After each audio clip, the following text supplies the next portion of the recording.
Mia was just 15 when she left her small, picturesque town nestled in the Appalachian Mountains to study in the bustling city. Her parents had saved every penny to send her to one of the best schools, believing in her bright future. Mia was innocent, her heart as pure as the crystal-clear streams of her hometown, but she was also brave, having faced the harshness of life in the mountains with quiet resilience.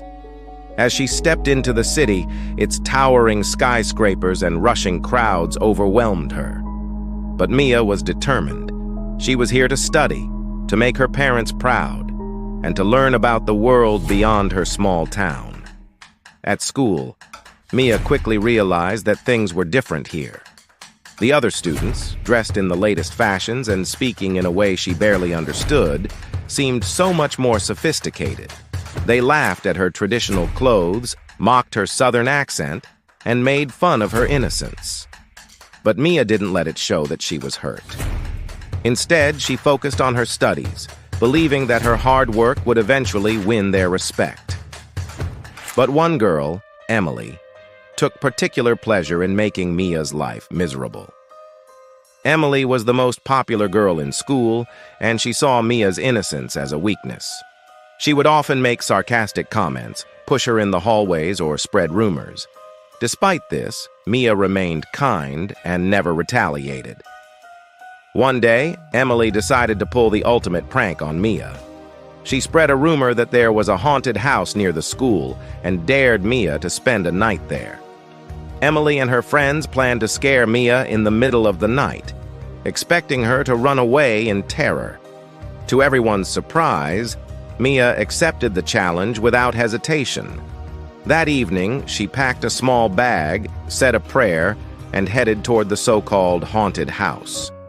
The house was dark and eerie, with broken windows and creaking floors. But Mia was not afraid.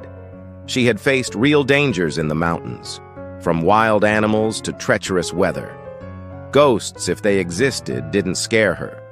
She lit a small lantern, sat down, and began to read a book, her calmness unsettling even the shadows in the corners. Hours passed, and Emily and her friends arrived ready to execute their prank.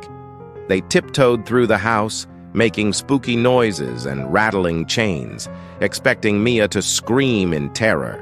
But instead, they found her sitting peacefully, reciting a prayer to herself.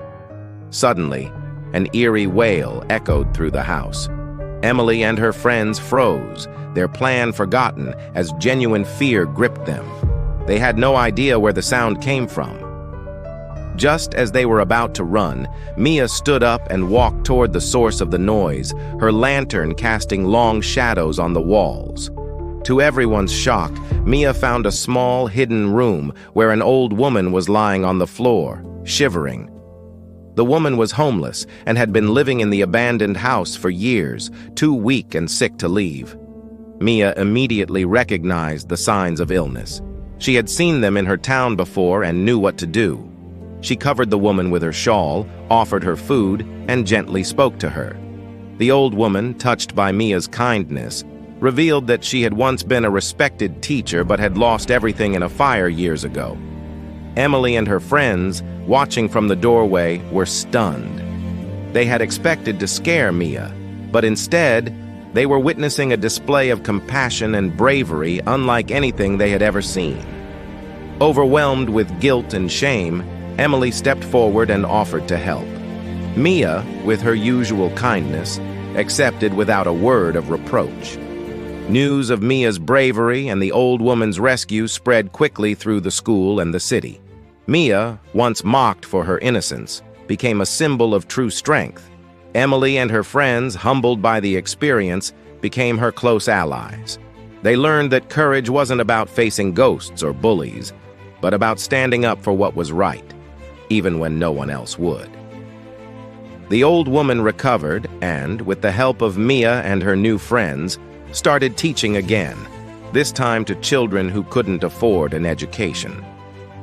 Mia's actions sparked a movement in the city, where students and adults alike began helping those in need, inspired by the girl from the small town who showed them the true meaning of bravery.